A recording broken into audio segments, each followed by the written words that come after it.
Good evening, folks. This is Deb and Dave, and this is the Factivist Report for Sunday, the 26th of May. And as we go through Memorial Day weekend, this will be our first show talking about winning back the House in numbers, okay? Not just eking it out. No more of that shit. We need to win back the House with strength. And Dave's going to start. This will be the first show we do in this series. Now, every single one of these races is considered, quote unquote, a Republican stronghold in which the Democrats have no chance. Every single race that has a Democrat running in it, that Democrat has a chance. I don't care how much money they've raised. I don't care whatever. Every single Democrat that I'm saying, true Democrat, not infiltrators, not posers or any of that, like a Motzi Pellip or David Trone.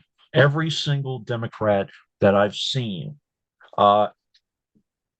is touting human rights in one way or another. I think that there are some candidates that I'm going to focus on a little bit more, but I'm noticing a lot of these candidates are kind of unsung heroes. They're speechwriters, political speechwriters, or they've driven policy in their town for years, or whatever it is. So they've done more in a small way that they've done it than any of these people that we're going to talk about, the Andy Biggs of the world and all those people. I'm focusing on the Freedom Caucus people, on the hardcore MAGA extremist people in the beginning. Strike at the heart of the snake. Let's stop messing around and just hit them as hard as we can and see what happens. Yep. We're not going to win everything. I understand that. But we have to take our shot. This is the time. This is our shot. What do you think, Deb? Oh, I totally agree, because my whole perspective on this entire race, 2024, is that this isn't 2020 and it's not 2016. It's 2024. And believe it or not, yes, we did stop the red tide, the red wave, which should have occurred. But I don't think that anybody can say that things couldn't be a whole hell of a lot better had we not lost the House. And we surely could have made so much more progress than we have. Joe Biden's done a stellar job. The Democrats have done a stellar job getting just what they've gotten done, and it's been good. But imagine what we could have achieved, all right, had we not lost the House. We could already have codified Roe, right? So what I'm going to tell you is, without big victories in both chambers, we're not going to codify Roe. You need to overcome the filibuster. And I will tell you this: the priority for the Democrats is to reform the filibuster right away, okay? But the fact of the matter is, we have to put people in power to get that done. Understand that. What excites me about this show is that some of these candidates bring up topics and things that no one would ever think about. So, we all know that Roe is a huge ip, but also it is taking care of people that normally don't get taken care of. Because if there's a focus on certain minorities, that those candidates focusing on those minorities will also listen to other minorities as well. So let's start this thing. Where am I at? Did you do the share screen thing? Yes, you did. Of course I did. Only because I failed to do it the last 2 weeks. So here's what I basically based my targeting on, like who I'm going to talk about on. I'm going to talk about some of these lawmakers. At least 9 GOP lawmakers are at the Trump trial, not talking about legislation, not talking about anything else. And by the way, they put off a vote for certain legislation, admonishing Merrick Garland for not giving them his uh, evidence in an active investigation. So they were going to censure him or whatever they were going to do. They were going to So hold him in contempt, but they were too busy because they hold had him in to run up contempt. to see Yep. Donald Trump in New York, all in their little blue suits with their red ties. See them? They're all dressed just like the master. Yeah. Right. Yeah. The master has demanded that they look just like him because they are such strong men. They're a bunch of pussies. Every one of them. And then you have, the lipstick on a pig over there in the corner, Lauren Bobert. So here are some of the people. I wasn't able to cover everybody, but I'm going to get to everybody. Reps: Matt Gaetz, Lauren Bobert, Andy Biggs, Mike Waltz, Eli Crane were spotted in the courtroom, while Reps Andy Uggles, Anna Paulina Luna, Ralph Norman, and House Freedom Caucus Chair Bob Good, and we're going to talk about the Freedom Caucus for a minute, were also spotted at the Manhattan courthouse. And I don't even care, but these are the people. They're not legislating. All they're doing is showing fealty to Trump. And that's not surprising, but this is the radical wing, and we need to take a swing at all of these guys, every single one of them, and try to unseat some of them. If we get one or two, that is a victory. But at the same time, I want to give flowers to some of these people who have done some unsung things. So let's get into this a little bit. Deb mentioned this. Trump being booed at the Libertarian Convention. And I'm not talking about her today.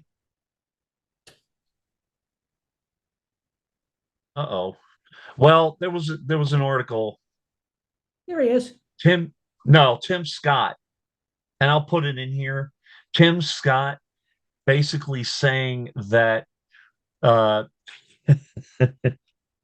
Trump's popularity is soaring, and it's proven by the fact that the libertarians were booing at him. I mean, the spin is unbelievable, to be honest with you. Well, So honestly, I just have to say this. Tim Scott, I'm sorry, but from everything I've seen and watched with him, he is not the brightest bulb on the planet. If that's what they've got as their best and brightest, bring it on. see if I can find it. Yeah. Here we go. I can't believe it. Tim Scott on Trump being booed by libertarians is because he's so popular. Yeah, right. Okay. Whatever. Good on you, I'm Tim. just, Uncle Tim. yep. Uncle Tim. Now, we have this guy, Bob Good, who's a House rep. He's actually a House rep in Virginia, bordering my home county and my hometown. This guy is the chair of the Freedom Caucus, which was basically a group of radical guys. I think Jim Jordan might have been the first chair of this thing. They basically said, you know what? Let us organize and try to consolidate power here. And they've been successful here and there in consolidating power and running their mouth. They haven't done anything, but They're just not saying. interested in governing. I mean, that's the thing. None of them are interested in governing. They're interested in, advancing the cause of trying to take the government over. I mean, they literally they want authoritarian rule. These people. There's no denying this anymore. And when you go to Ballotpedia and you go to every single candidate, they have this thing with the voting record. And I'm not going to go through every single candidate, Republican candidate, but I'm going to go to him because this is your typical voting record. Uh, Voted against the National Defense Authorization Act, voted for the termination of requirement imposed by the directors of the Center for Disease Control for proof of COVID-19 vaccination for foreign travelers and for other purposes. Now, this was back, I believe it was 2020. So this was in the during the heart of the whole thing. Now, Limit Save Growth Act. This is to rip out environmental protections in terms of fracking and that kind of thing. The big one that everybody was so proud of, denouncing the horrors of socialism. Exactly. Let's decide, let's denounce the horrors of Trump authoritarian rule. Right. Fiscal Responsibility Act of 2023. Yeah. Raise the federal debt limit. That's basically what they were talking about. Okay. But and there's other stuff in here. Take a look, but it's your typical nonsense. So in December of 2023, Bob Good was elected to the House Freedom Caucus as their chair. Now, they don't have a website. They are a social media group, basically. They have Twitter, they have Facebook. And when I tried to find an official website for these guys, they just sent me to Twitter and Facebook. This is a little history of the Freedom Caucus. It was created back in 2015. And they're not, by the way, they're not, none of what they do is about freedom, just so you understand that. The only freedom that they're concerned with is their freedom to oppress everybody else. That's really what they care about. They don't give a shit about your freedom. You don't have any freedom. You have the freedom to follow them. Favoring social conservatism and small government. Right. Which Except, basically when you get into a woman's, uterus, that's right. not small government. That's government overreach, by the way. So this is Bob Good. He's the House rep. I believe it's the Virginia 5th. So there is a June 18th primary. Yeah, there are 3 Democrats in the primary. I'm personally going to recommend, especially looking at one, because she is an African American female who has been an activist and involved in many pro minority organizations, and her candidacy looks pretty good. And I know they need diversity in Virginia, especially in this area. So her name is Gloria Tinsley Witt. And this is her website. So yes, she is a businesswoman, but she's also chair of different organizations and that sort of thing, and is really involved in pro minority issues, and also the codification of Roe, which is needed.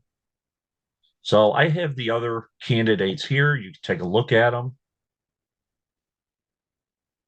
They're all fine. I would prefer Gloria Witt, completely honest with you, but we've always said the people in that area, they get to choose in the primary. I didn't see any Democratic imposters. Although I think he might be the weaker of all 3 of them. Yeah. But let's see, Freedom Caucus. This is more about the Freedom Caucus. And these are the members, We're going to talk about Andy Biggs in a minute. Andy Biggs, Dan Bishop, Lauren Boebert, Mo Brooks, Ken Bucks, Ted Budd. Madison Cawthorn is in here because this was a while ago. Jim Jordan. So your typical Republican clown show.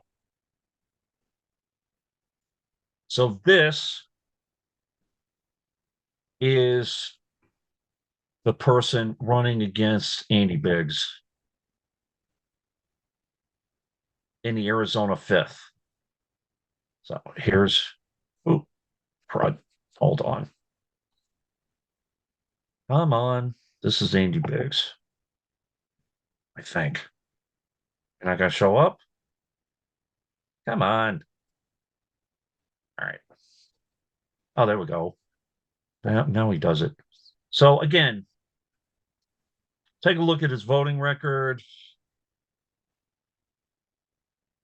So there you go. He denounced the horrors of socialism.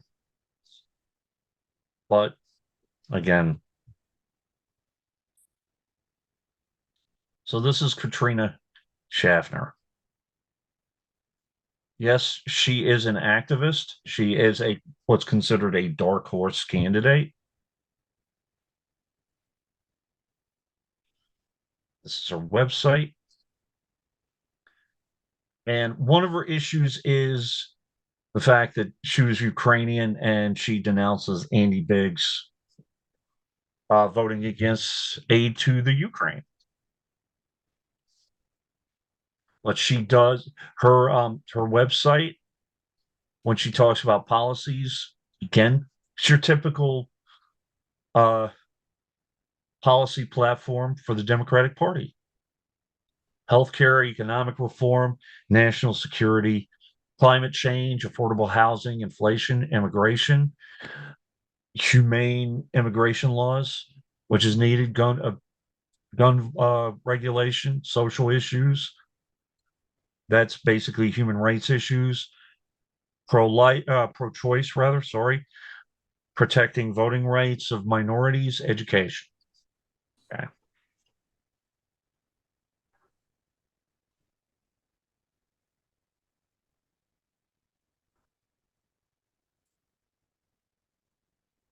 She wants to oust Andy Biggs, and we want her to oust Andy Biggs. Yep. I know we say that these are Republican strongholds, but these are some of the most extreme people on the Republican side. And really, at some point, we have to take these people out of the legislature. They've got to go. Here's another one from Tennessee. Andy Ogles admits to falsely claiming $320,000 in a campaign loan. He only took a $20,000 loan.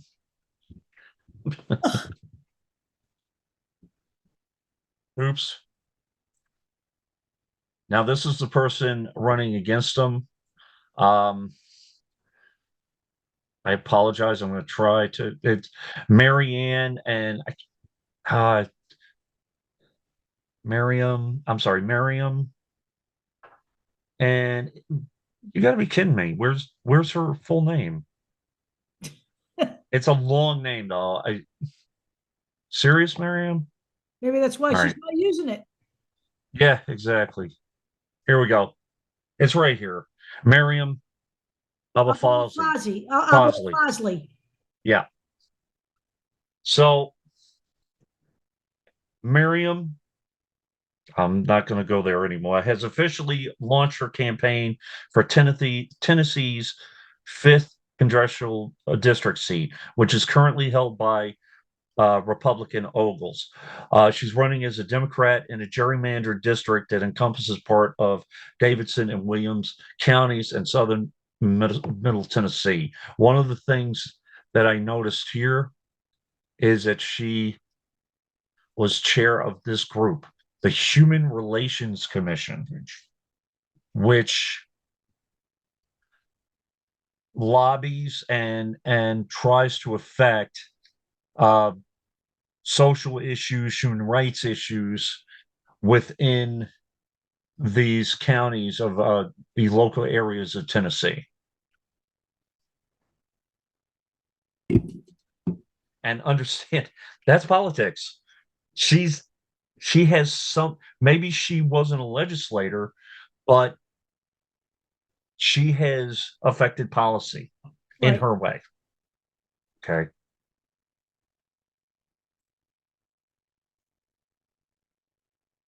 So now you have an individual running against, who's the other guy? Eli Crane. Okay. Eli Crane is another Arizona candidate. And this individual is Jonathan Nez, who had to petition to even get himself on the ballot.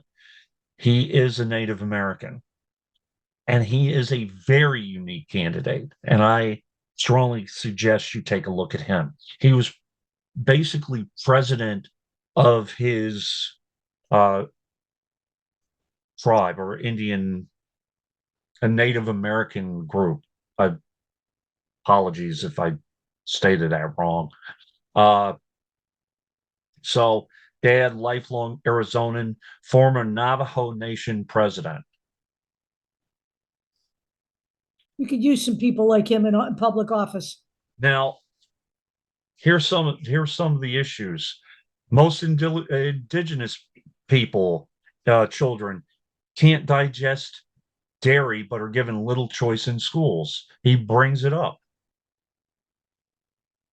This is the kind of guy that if you bring up an issue with a minority, he's going to listen to you Right. because he's been there. Yeah. There's another one. The collapse of affordable internet will hit indigenous communities the hardest. So, and this is a little bit about the Navajo Nation, the politics of the Navajo Nation. It's very similar to the United States form of government. It's democratic. It has a president, a vice president. It has different committees, all that kind of thing, which I thought was interesting. And here is their website, the official site of the Navajo Nation. Okay, has an executive branch, the Navajo Nation Council, and a judicial branch, much like the United States government.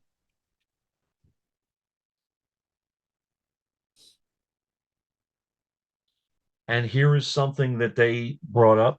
So we have the 25th Navajo Nation Council unanimously approving the Northeastern Arizona Indian Water Rights Settlement Agreement for Colorado River water in Arizona. And everybody has a right to clean water. Yes, they do. So you might say, hey, Jonathan Nez, yeah, whatever. He's governed in the past. You can't say he doesn't have experience. So let's see. Now, let's see. We got Ralph Norman. So next we have Ralph Norman of the South Carolina 5th Congressional District. He was elected in 2017. Okay. The Republican primary for his office on June 11, 2024 was canceled, probably because he was the only candidate, honestly. So again, you have his voting record, take a look at it. Same as everybody else's. This carbon copy, basically.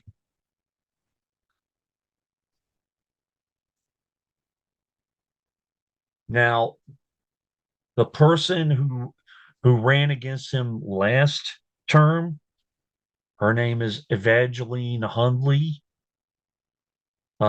She lost to him 65% to 35%. That was in 2022. It's a different election, a different time. Let's see what we can do to get her in. Is she running now too? She's running, yeah. Yeah. She actually there is a primary, but she's already in. She's already in. And she ran against him last time.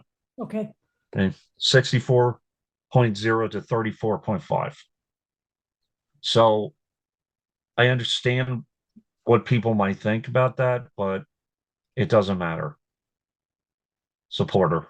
Keep plugging. But by the way, his big thing was he was the only one to support Trump's candidate or support Trump's opponent, primary opponent in the election. So what?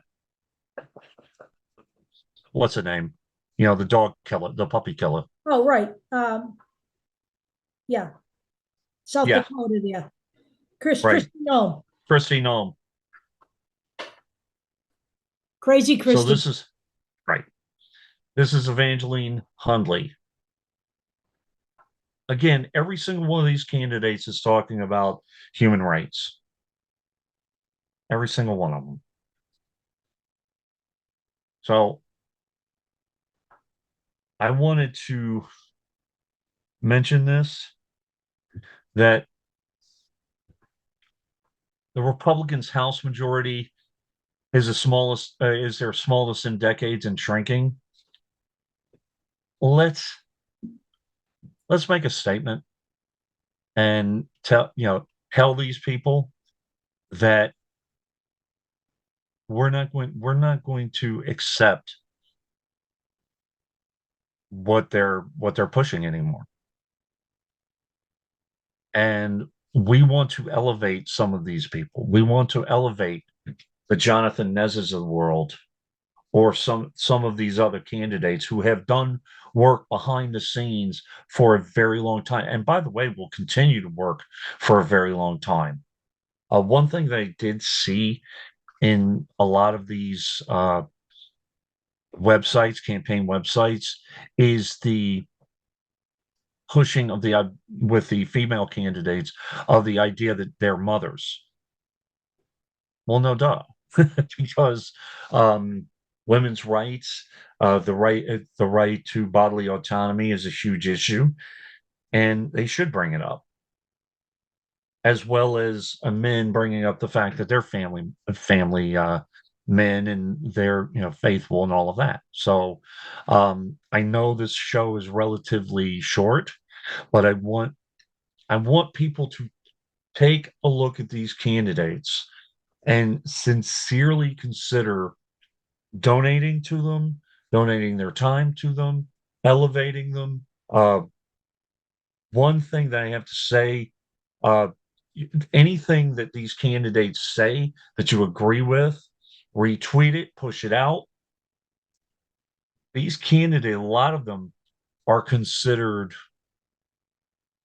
Democratic candidates in unwinnable races. I don't want to hear that anymore. We have a chance to elevate some of these candidates and make them well known enough to get them out there.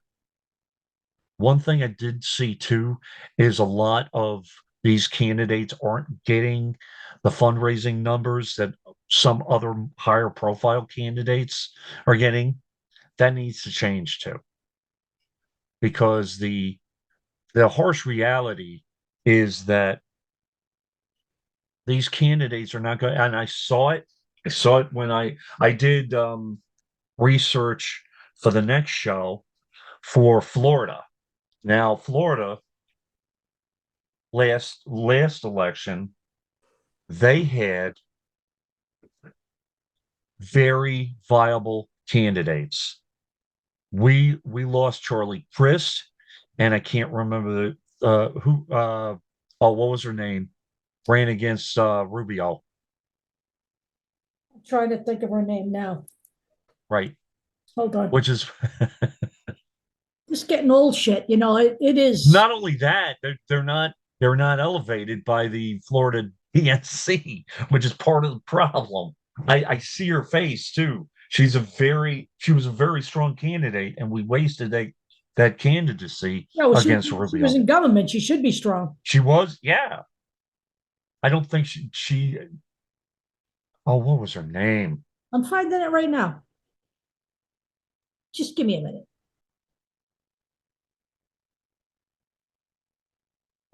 It's right at the tip of my tongue, by the way, I know. Hold on. because God knows I talked enough to her. I talked enough about her back then in 2022. I just looking it up now. It's going crazy. It's good. Huh? No, that's not her. Stop it. Val Demings. Val Demings. Thank you. She worked in the Obama administration. Right. Well, we have candidates running against Matt Gaetz and against Anna Paulina Luna, and they say, "Oh, well, they're dark horses because they're not raising enough money." Yeah, enough of that. Okay, these are true grassroots campaigns. Every single one of these are true grassroots campaigns. You have candidates who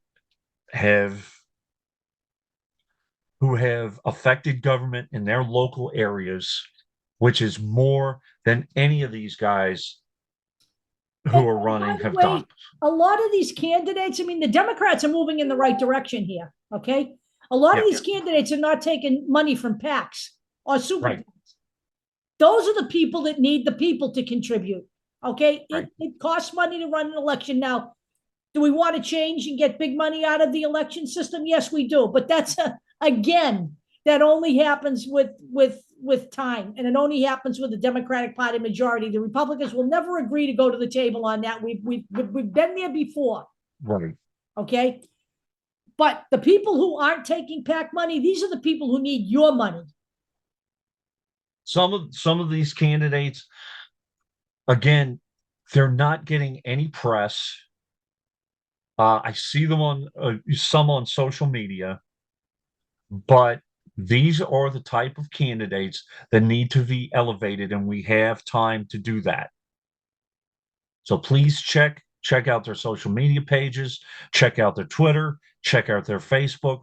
When something comes out that they have said or they've spoken against, like that one candidate who was speaking against the guy who lied about his campaign loan, or speaking for certain legislation in Tennessee. Listen to them and pump them up and retweet. How hard is it to, even if you can't afford to give them a donation? And I understand that. How hard is it to retweet? And I mean, part of this is if you don't have any budget for advertising, you have to do it somehow in some way. Right. And every single one of these candidates is running. So there is a chance. I I hear it all the time. I hear people complaining about Andy Biggs or some of the others I'm going to be talking about, Marjorie Taylor Greene or Lauren Boebert or Matt Gaetz or any of these people. Now, listen to me, folks. Right now, the Republicans have a 1-seat majority in the House. Right. They handed it to you, so you need to just do it. You need to just do it. I mean, this is the only opportunity, because what I will tell you is this: Donald Trump is already lining up his election denying bullshit, and he's lining everybody up behind him. Right. We need to send a message by coming out in big numbers and destroying the GOP. It's as simple as that. Now, I'm not talking about violence. I'm talking about killing them at the voting booth. I'm in the Jennifer Rubin campaign ballpark from the Washington Post. There can be no survivors, no MAGA survivors. It's I will tell you this: if they prevail and Donald Trump wins the presidency, there will not be an election in 2028. So none of that bullshit about we'll get him next time. We won't get him next time. All right. The danger. How much more of an opportunity do you want to give these people? You've given them enough already. This is the prime opportunity. It's a presidential election when voter turnout is generally high anyway. And the climate is so bad that let's win the Senate, let's win the presidency, let's stop dicking around, let's just decimate them in the House and send them a message to some of these quote unquote untouchable seats. Andy Biggs of all people, seriously. Yeah, again, they don't do anything. They're taking taxpayer dollars, and we pay for their salaries, and they do nothing. They've done nothing since they took control of the House in 2022. What have they passed? Oh, right. They passed a bill about don't say gay, a national bill. Right. All kinds of stupid shit that does not benefit the American people. A lot of it is ripping away some of the protections and dismantling government agencies and all of that kind of thing as well, which is dangerous. We've talked about it. We've talked about the dismantling of child labor laws and labor in general. Just we have to stop all of it. And listen, as I've said, as Deb and I have said, as long as these candidates do not, I'm going to talk about this for a minute too. Deal breakers, quote unquote, deal breakers. For me, I'm sorry. Maybe aid to the Ukraine. Yeah, to me, that's a deal breaker because it's like, well, if we're not going to protect a sovereign nation from fascism, we're not going to protect ourselves. We're not going to protect ourselves. So, but most of the issues that we're talking about that are deal breakers, human rights issues, domestic human rights issues, right now, that's it. Anything that has to do with anti-LGBTQ plus, someone criticized me for not adding the plus to it. So LGBTQ plus, they were saying that, oh, say it right, Dave. Okay. So, but that anything, women, minorities. By the way, it's not just African Americans. It's not just Hispanics. Also, the high rate and the bile thrown at Asian Americans over the past few years is just unacceptable. The indigenous people, they always get forgotten. Right. Which, again, take a look at this guy, Jonathan Nez. He's a unique candidate. If we could get Biden to appoint Deb Haaland as Secretary of the Interior, maybe we can get this individual in. Yep. I mean, I understand that some of these are a simple numbers game, and maybe we just don't have the number of Democrats in some of these areas. The other thing that we will be talking about, I'm going to be talking about it more next week, is let's say we don't win so-and-so. We win the areas around that section and isolate a Marjorie Taylor Greene or whatever. The other thing I want to talk about next week is maybe Lauren Boebert doesn't get in, but have you seen the candidates in those districts? Oh my God. In the 4th district, they're all bad. They're all bad. In her district, they're all the one that she moved to, they're all bad. We did a show on them. Right. And I'm gonna basically do a show on the Democrat running. We need to support that person too. I am sick and tired of just kind of shuffling the shit around. Masson Cawthorn gets out. You have another, right wing, maybe a little less loud, but same nonsense. Right. Okay.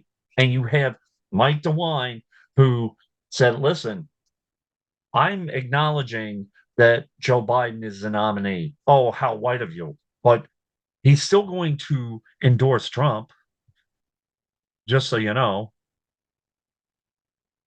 The Republicans need to be voted out. I don't expect every single Republican to get voted out. It's not possible. But we need to take our shot at the election. This is our best chance of turning this around. This is our only chance of turning this around. Like I said, give them one more ounce of life in 2024, and there will be no election in 2028. Okay? They've already got their followers believing that the election system is so corrupt we might as well not even have elections. That's that's the chatter you hear among their circles. I hear it all the time. We don't need elections. So if you don't, get rid of Trump now, you may never get rid of Trump until he's dead. And guess what? Once that kind of shit takes hold, there was somebody right behind him. People need to understand. All right.